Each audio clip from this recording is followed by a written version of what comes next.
ay sa halagang 400 pesos, lilinisin ko yung hub mo.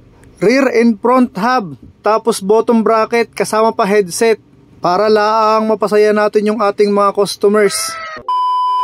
So yun, what's up sa inyo mga kalodi cakes, at bago po matapos ang araw na ito ay may humabol po na customer para po magpalinis ng kanyang bottom bracket, front hub, rear hub, saka po ng kanyang headset. At yan ang ating for today's video. So tara na mga lods, let's go!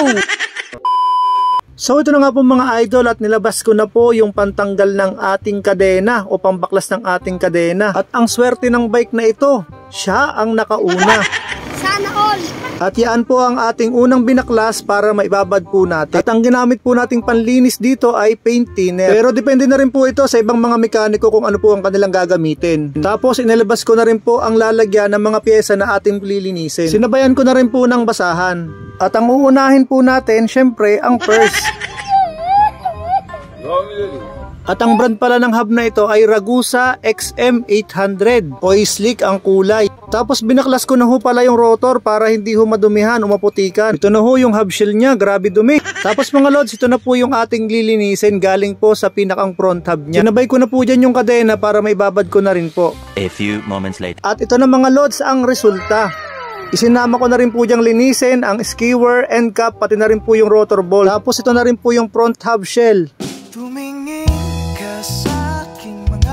O diba, kumikinang-kinang. Pagkatapos mga lods, nilagyan ko na po ng grasa itong mga bearing. Siya nga pala mga lods, ang ginamit ko po diyang grasa ay Kobe. Kobe, baka naman! Siya nga pala po, shoutout ko lang po yung mga taga Batangas diyan, taga San Juan, shoutout sa inyo. Ay syempre, isasabay ko na rin yung amin, taga Quezon. Yan, sa mga taga Sariaya, shoutout sa inyo dyan. At sa lahat po ng ating mga viewers. So yan mga lods, nilagyan na po natin ng grasa itong hub shell para mailagay na po natin yung mga bearing. At yan mga lods, kinakamay-kamay ko lang. Joke lang po, syempre gagamitan po natin yan ng pang-press. Ang swerte talaga ng bike na to, biruin mo pati dito sa pang-press, siya ang nakauna. Bumababa pala ang tala. Siya nga pala mga idol, ito pong pang-press na ito ay hindi lang po ito pang headset saka po bottom bracket. Pwede rin po natin itong gamitin sa ating pinakang hub o yung pinakang bearing ng ating hub. O diba? Di ganun lang kadali, ikot-ikot lang, ikot-ikot. So yan mga lods, at tapos na po yung ating pinakang front hub. Ang isusunod naman po natin ay itong rear hub. Yan, grabe din po kadumi yan. At habang lilinisin ko po yung pinakang rear hub, ibababad ko muna itong kanyang sprocket para mamaya hindi na ganun kahirap tanggalin yung dumi nito. Ano ba yan? Nabubul na ako.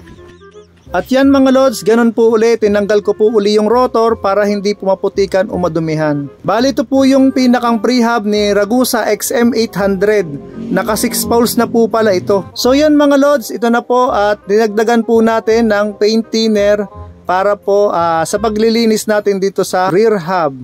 So yan mga lods, umpisahan na po natin, let's go! A few moments later. At yan na mga idol, tapos na po nating lilisin itong rear hub na Ragusa XM800. After po nyan mga idol, ganun po ulit, maglalagay po ulit tayo ng grasa. Ay parang sirang plaka eh. At yan mga idol, isa-isa po uli natin lalagyan ng grasa yan, lahat po ng mga bearing. Pati po yung pinakang end cap nyan, isinama ko na rin po, pati po yung skewer, sinama ko na rin po sa lilinis. So yan mga idol, nalagyan ko na po ng grasa yung mga bearing. Tapos mga lods, ito naman po yung pinakang pre-hub nya.